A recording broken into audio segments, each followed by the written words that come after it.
बिस्मिल्लाहिर्रहमानिर्रहीम। अस्सलाम वालेकुम व्यूवर्स, क्या हाल है। उम्मीद है आप सब ठीक होंगे। माही फूड सीक्रेट में एक बार फिर आप सबको खुशामदीद कहा जाता है। अल्लाह ताला सबके घर, कारोबार और दस्तरखान आबाद रखे। कारोबार और दस्तरखान फैलते फूलते रहें, आमीन। आज मैं आलू बैंगन की ऐसी यूनिक और न्यू रेसिपी लेके आई हूँ कि ऐसी रेसिपी आपने पहले कभी ना देखी होगी ना खाई होगी। जिसके लिए कि एक पैन में मैंने एक बड़े वाला प्याज रफली रफली कट करके डाल दिया है। यहीं पे मैं इसमें डाल रही हूँ 3 अदद टमाटर। टमाटर भी मैंने रफली रफली कट कर लेने हैं। इसके बाद मैं डालूँगी इसमें 3 से 4 जवे लहसुन के, एक बड़ा टुकड़ा हल्दी का, एक बड़ा टुकड़ा अदरक का और 3 से 4 सब्ज़ मिर्चें। हल्दी हमने ऑर्गेनिक ली है क्योंकि ये हड्डियों और सेहत के लिए बहुत मुफीद होती है। अब मैं डालूँगी इसमें एक बैंगन का आधा पीस काट के। बैंगन को ध्यान से कटिंग किया करें ताकि इसमें कीड़े वगैरह ना हों। इसको भी मैं छिलके के साथ ही मोटा मोटा कट करके डाल दूंगी। ये बैंगन की इतनी मज़ेदार और यूनिक रेसिपी है कि ऐसी रेसिपी आपने पहले कभी नहीं खाई होगी। अब मैं डाल रही हूँ इसमें एक बड़ा चम्मच कूटी हुई सुरख मिर्च, एक चम्मच पिसा हुआ खुश्क धनिया, आधा चम्मच नमक का डालूंगी मैं इसमें। आप नमक अपने टेस्ट के अकॉर्डिंग डालिएगा। आधा चम्मच डालूंगी इसमें मैं पिसा हुआ गरम मसाला और एक गिलास पानी डाल के इन तमाम चीज़ों को लो टू मीडियम फ्लेम पे 4 से 5 मिनट कुक होने के लिए रख दूंगी। कवर करके 4 से 5 मिनट के लिए इसको लो टू मीडियम फ्लेम पे छोड़ दें। जब तक हमारे ये सब्ज़ी पकती है तो हम बाकी बैंगन की कटिंग कर लेते हैं। एक बाउल में मैंने पानी ले लिया है और अब मैं करने लगी हूँ बैंगन की कटिंग। क्योंकि बैंगन को अगर काट के बगैर पानी के रखा जाए तो ये ब्लैक हो जाते, इसलिए जैसे ही आप बैंगन का छिलका उतारें तो उसे बारीक बारीक दरमियानी साइज़ में काटते हुए पानी में डिप करते रहें ताकि वो ब्लैक ना हो। जिस तरह लोग कहते हैं कि गोश्त हड्डी के बगैर मकरूह होता है, इसी तरह हमारे बड़े कहते हैं कि बैंगन जो है ना अपनी टेल के बगैर मकरूह होता है। इसलिए मैंने एक बैंगन को की टेल को उसके रफली पोर्शन कट करके वो भी पानी में डिप कर दिए। तमाम बैंगन्स को एक ही शेप में कटिंग कर लें। इसी तरह हम तमाम आलू का छिलका उतार के उन्हें भी उसी शेप में कट कर लेंगे जैसे हमने बैंगन को कटिंग की है।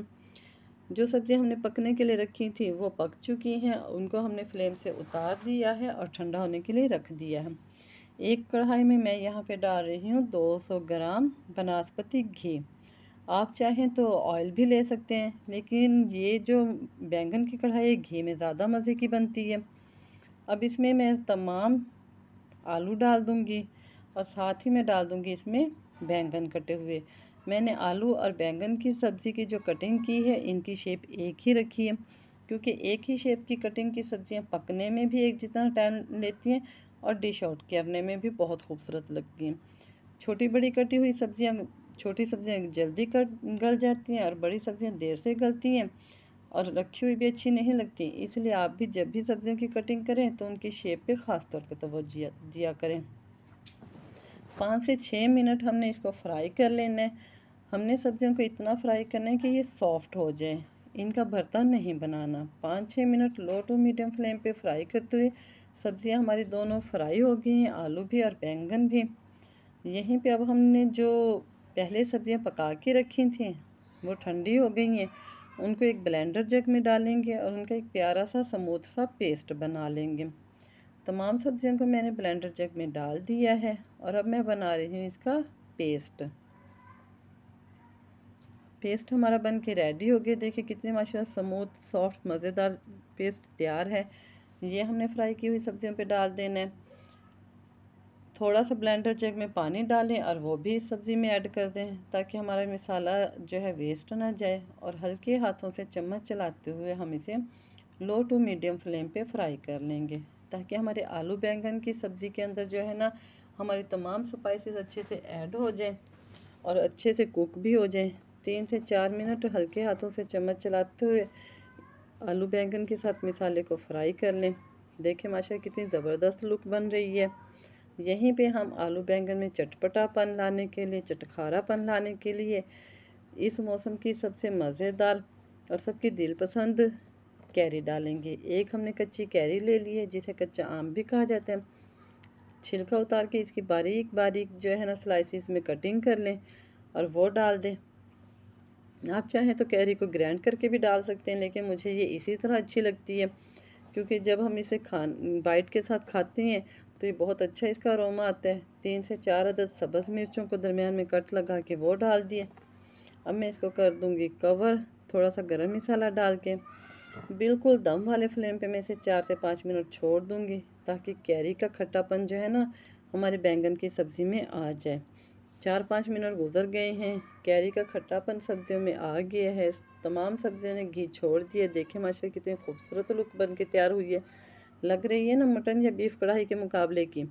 यहीं पे मैं डाल रही हूँ इसमें सब्ज़ धनिया बारीक कटा हुआ। सब्ज़ धनिया को अच्छे से धो के बारीक बारीक कट कर लिया था। सब्ज़ धनिया डाल देने के बाद अब हम करेंगे इसको डिश आउट। यहीं पे अगर आपको हमारी रेसिपी पसंद आई है तो आप हमारे चैनल को लाइक कीजिए, हमारी वीडियो को। अगर आप हमारे चैनल पर नए हैं तो हमारे चैनल को सब्सक्राइब कीजिएगा, बेल के बटन को दबा दीजिएगा, ताकि आने वाली हर नई वीडियो का नोटिफिकेशन आपको मिलता रहे। एक दफ़ा ज़रूर हमारी बताई हुई रेसिपी को तमाम स्टेप्स के फॉलो करते हुए ज़रूर बनाइएगा, आप सबको बहुत पसंद आएगी। इसके साथ ही हमें दीजिए इजाज़त, फिर मिलेंगे किसी नए दिन किसी नई रेसिपी के साथ। अपनी दुआ में हमें याद रखिएगा। अल्लाह हाफिज़।